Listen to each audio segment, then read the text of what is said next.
The environment has to be part of all ongoing political discussions. I mean, we had a platform last time in the Liberal Party that was very environment-based, and some people thought the green shift represented some kind of political lack of success, but I don't agree.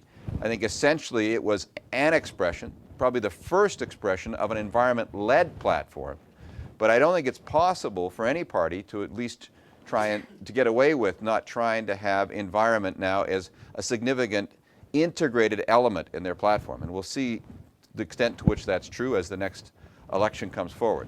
There's nothing about the challenge that we've got, including climate change, including biodiversity, that aren't fixable, that we can't actually make a huge impact on.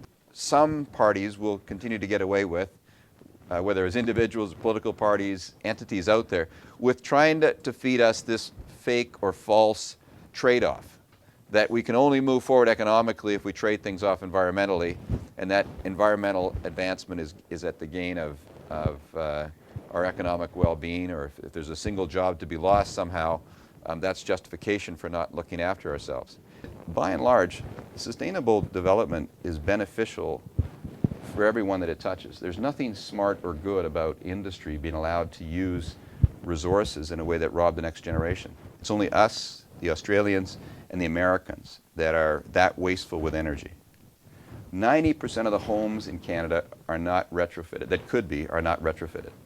So in other words, we're blowing out an enormous amount of energy on an ongoing basis, and the program to do that is being canceled this year, even though it had the biggest take-up in the history of Canada. My role as critic is going to be to help make every Canadian that we can reach understand that these are as important as the stuff we're used to talking about, whether it's healthcare and emergency rooms or the things that you know don't seem to touch every day. And that is the fundamental challenge on environmental issues, is that while there are issues on a day-to-day basis, we don't really have a great way of adjudicating, you know, whether or not they really affect people and how and what we're going to do about them.